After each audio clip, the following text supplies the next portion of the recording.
Miren, señores, esta tarde cuando leía algunas de las últimas informaciones que salieron durante el día, vi esta información y me pareció extraño. El secretario general de la... Primero el título fue que me llamó la atención. El título dice, Fenatrans anuncia congelamiento de pasajes durante Navidad y Año Nuevo. ¿Cómo? Eso fue lo primero que me llamó la atención.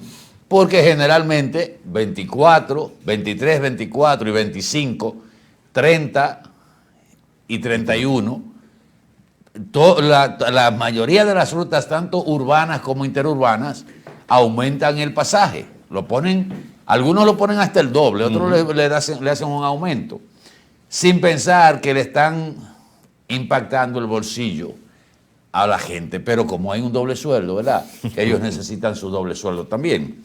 Bueno, pues, ni corto ni perezoso, decidí entrar a la noticia. El secretario general de la Federación Nacional de Transporte, de Trabajadores del Transporte Social Cristiano, Mario Díaz, informó que este miércoles que ese gremio mantendrá sin ningún tipo de variación los precios de los pasajes urbanos e interurbanos, así como las tarifas de los filetes de cargas durante el feriado de Navidad, Año Nuevo y Día de Reyes. De acuerdo a un comunicado, afirmó que esta medida garantiza estabilidad económica a las familias dominicanas en un periodo donde tradicionalmente se incrementa la movilidad y el gasto.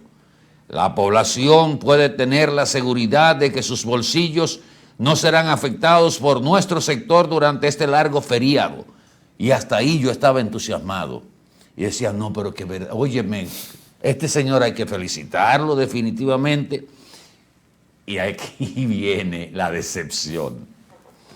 En ese mismo orden, el dirigente sindical hizo un llamado al presidente de la República, Luis Abinader, para que instruya a la refinería dominicana de petróleo a despachar al sector transporte una cuota adicional de gasoil compensado correspondiente al programa de apoyo que el gobierno entrega mensualmente a los transportistas a través de esa institución.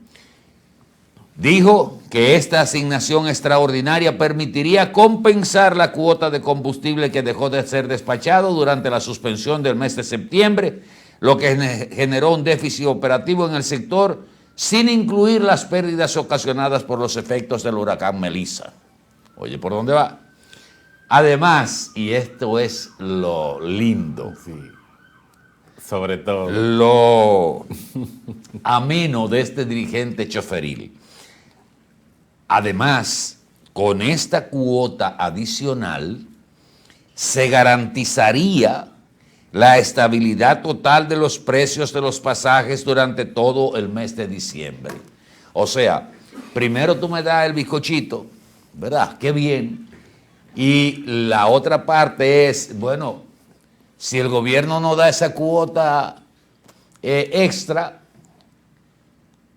no pudimos garantizar el pasaje, no podemos garantizar, ni hemos podido garantizar el precio del pasaje. ¡Qué tigre ese! ¡Qué tigre! Está tirando el anzuelo, Óyeme, pero qué inteligente, qué ameno ese muchacho, Inteligente. Sí, sí, pues felicidades a Mario Díaz, qué buena iniciativa. Muy ameno. Como usted me da, presidente, una cuota extra de combustible, hay que ver cuánto le dan mensualmente a estos pejes, y yo no le subo el pasaje a los ciudadanos para que tengan estabilidad en su gasto del bolsillo. De que así cualquiera. Yo me di con la piedra en la cabeza cuando terminé. Si es usted anuncia esto como una cosa extraordinaria y no llega al final de la noticia. Yo quiero que usted sepa que la leí completita, por eso me estaba riendo cuando usted tomó el tema. Porque usted no lee la noticia completa. Porque realmente, digo yo, que un sindicalista está diciendo que no va a aumentar. Y pues me llamó la atención la información. Mire, hay también un dato que quiero compartir con usted y con nuestros amigos televidentes que dio el señor César Dargan, quien es el vicepresidente ejecutivo del Consejo Nacional de la Empresa Privada CONEP. Este señor habló acerca de la reforma fiscal como algo muy necesario y afirmó que en el gobierno solo se está recaudando el 34% de lo que debe pagarse por ITEVIS y que el país cerrará este año con una reducción en la recaudación que podría acercarse a los 1.800 millones de dólares, por lo que entiende que una reforma fiscal es imprescindible para eficientizar el Estado. Habló de las pérdidas que por cada peso que debería recibir el Estado está recibiendo 34 centavos. Y también en los desafíos. Esos 34 centavos es por el asunto del ITEVIS. No es por cada peso que recibe, sino las recaudaciones por ITEVIS, en vez de recibir el peso, está recibiendo 34 centavos. Pero yo no entendí esa posición de César Dargan, el presidente del CONEP, porque la ineficiencia en las recaudaciones no tiene que llevar a una reforma fiscal. ¿Usted me entiende? Porque lo que usted debe es buscar la manera de eficientizar y de cobrar, si no el 100% de cada renglón de recaudación, de cada herramienta para recaudar los impuestos, por lo menos alcanzar el 90%.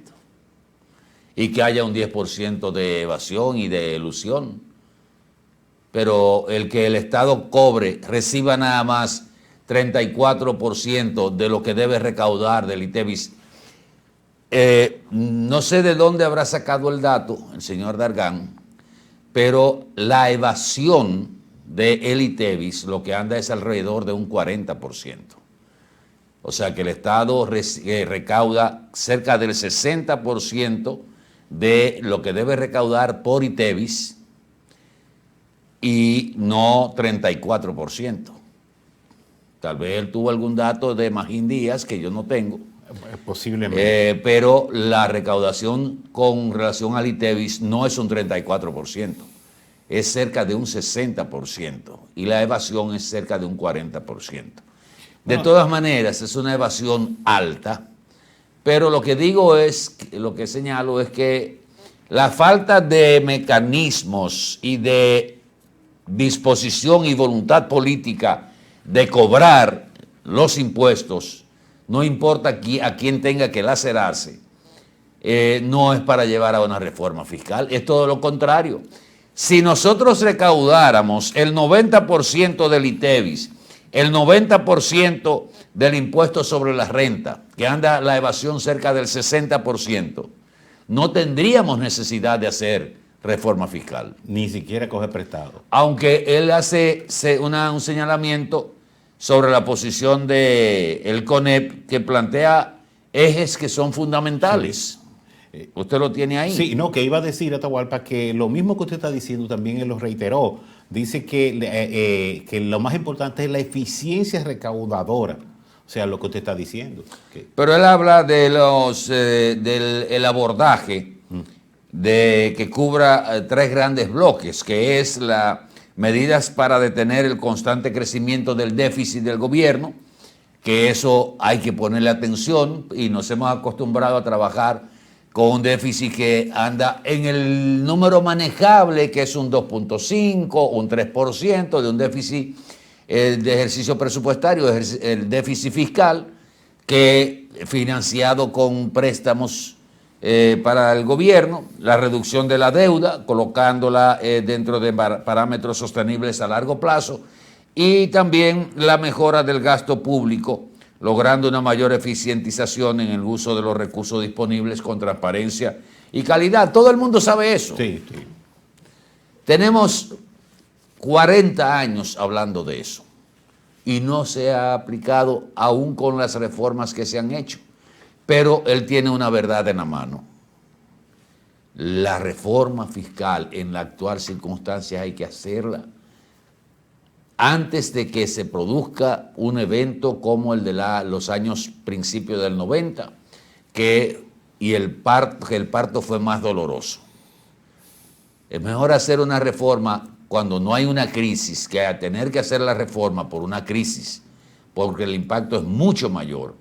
Y aquí se vivió una experiencia en 1984 que no fue agradable, que hubo mal contados, hubo más de 200 muertos por la famosa poblada de abril de 1984 en el gobierno de Salvador Jorge Blanco, que quiso aplicar la receta a rajatabla que le había dado el Fondo Monetario Internacional en un momento justo de crisis económica que estaba atravesando el gobierno y escasez de recursos el gobierno del Estado Dominicano que él encabezaba.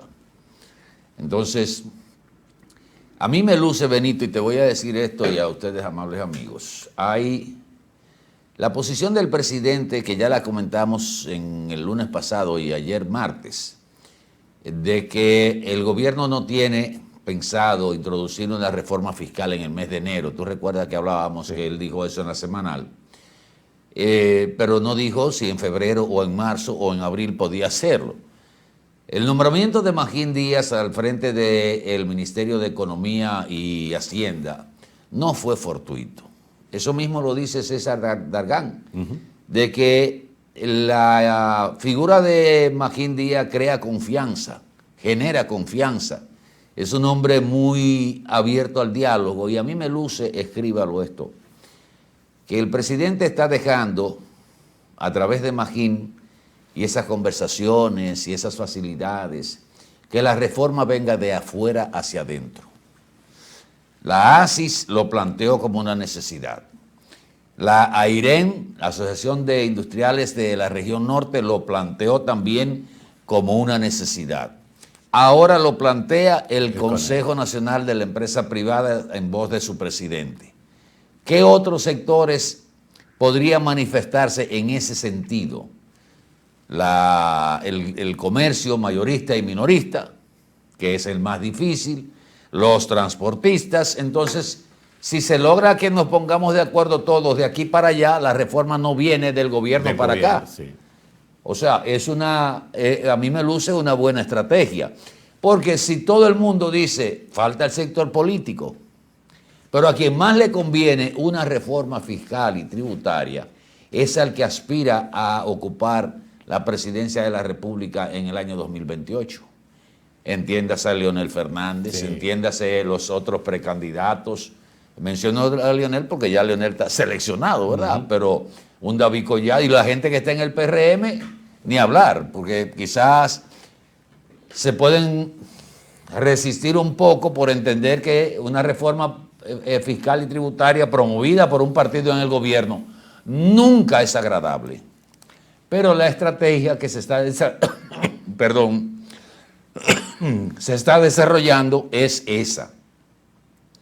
Que la reforma sea un clamor, que sea una demanda. Cuando usted dice llamen a la policía, llamen a la policía, llamen a la policía, pues no es lo mismo que la policía llegue sin que usted la llame. Entonces aquí se está aplicando esa forma. Escríbalo para que lo recuerde cuando venga el policía que hemos estado llamando. Nos vamos a una pausa breve, regresamos en el próximo segmento.